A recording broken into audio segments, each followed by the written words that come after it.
world. Welcome to my world.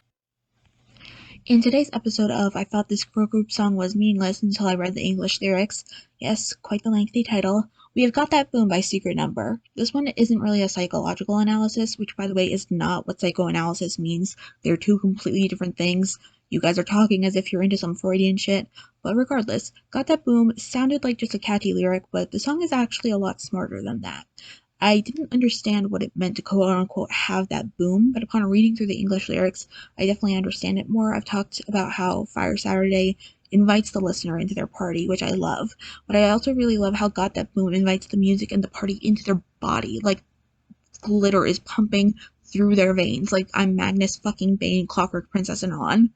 It's not the music that is making people move. It's not the music making people bounce. It is the speaker. It's almost like a play on the word speaker. It refers to both the person telling their story and the source responsible for the party atmosphere, the bass that makes things and people pulse down to that same glittery blood.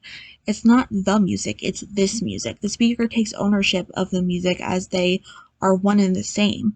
It's certainly affecting them on a physical level because their heart burns and they're absolutely overwhelmed. It's not just that they can't help but tap their fingers to the tune. The music is bumping along their fingers. The tune, as a physical part of their body, manifests in physical movement. It makes their hearts tremble and they're running out of breath, like the end of the song is the end of whatever world they're in.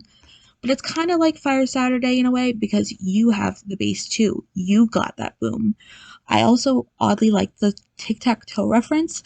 I know before I looked at the lyrics, I thought this was just random for the sake of random, but I've thought about it a lot since then. The point of tic-tac-toe is to create a line out of three shapes. The three shapes are connected just like the speaker and the listener with the music. I don't know if you guys were invested in the If I Stay movie like I was when it was coming out, but Gail Foreman said that they tried to make music into one of the key characters in the movie, and I love that and think Secret Number is doing kind of the same thing, except it's a little less heavy-handed and awkward than in the book when Mia and Adam play each other like instruments when Foreman really could have just said they fucked end scene. Another reference, I'm sorry, I don't know how much you know about The Catcher in the Rye and J.D. Salinger, but the line, I'll trust myself with you, reminded me of a documentary I saw about Salinger. He went crazy whenever people rightfully criticized Holden because he had put so much of himself into that character. Holden was Salinger, but the moment you publish your writing, your art belongs to the readers. It can be hard as a writer, but it's the reality regardless. But the speaker isn't afraid to share this part of themselves with the listener. They trust the listener because they have a more intimate relationship with them. They're doing whatever they and the listener want, whereas Holden was a complex but deeply flawed character rooted in projection. Secret Number are like a friend rooted in the glitz and glamour and fun of their music. They will take you to higher places you've never been before because in the end the music is manifesting in you too as you grow wings and become free in the way only good music can make you feel. So this is editing me, unscripted. I just wanted to say, obviously now we have the news that Denise left Secret Number. This video is actually meant to be published like weeks later than it is being published, but I wanted to talk about Secret Number because they're very important to me, and obviously they are going through a big, what's the word? Change is not the word I'm thinking of, but they're changing directions a little bit, finding, I wouldn't say they're finding a new sound, but they're trying to find a way to pursue that sound with different members, which I have no disrespect in my heart, no ill will toward Minji or Zoo. I think they're both incredibly talented.